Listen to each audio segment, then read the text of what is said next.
আসসালামু আলাইকুম। আপনারা সবাই ভালো আছেন? আজকে রেসিপি ডালের পকোড়া। তার জন্য নিয়ে নিয়েছি ভিজানো ডাল, কাঁচা লঙ্কা, ধনেপাতা, আদা, রসুন। এবার এটাকে বেটে নেব। বাটা হয়ে গেছে, এবার ঢেলে নেব।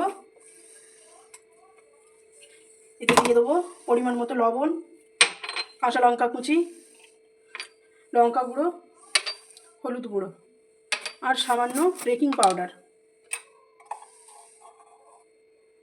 এবার এটা ফাটিয়ে নেব। এটা ফেটে নেব। ততক্ষণ এখানে কড়াতে তেল গরম করে নিচ্ছি। তেল গরম হয়ে গেছে, এবার পকোড়াগুলো একটা একটা করে তেলে ছেড়ে দেবো।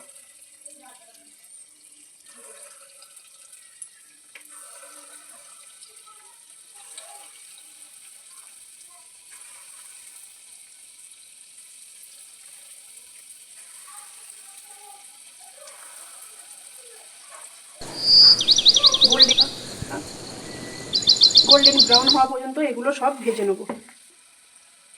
এরকম ওলট পালট করে ভেজে নেব গোল্ডেন ব্রাউন হওয়া পর্যন্ত। গোল্ডেন ব্রাউন হয়ে গেছে, এবার তুলে নেব একে একে। এরকমভাবে সবগুলোই ভেজে নেব। দেখুন বন্ধুরা, সবগুলো ভাজা হয়ে গেছে। এবার বসিয়ে নেব চা, পানি।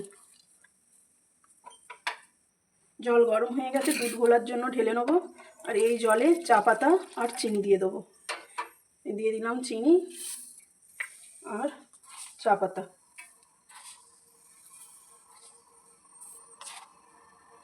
এবার দিয়ে দেবো ফাটানো দুধ,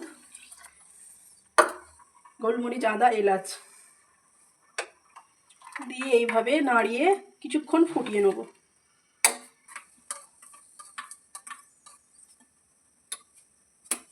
চা হয়ে গেছে, এবার কাপে ঢেলে নেব।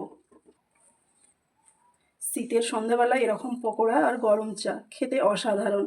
বাড়িতে একবার হলেও বানিয়ে খাবেন এবং ভিডিওটাকে দেখে সাবস্ক্রাইবার করে বেল আইকনটি বাজিয়ে দেবেন ও লাইক ও শেয়ার করবেন।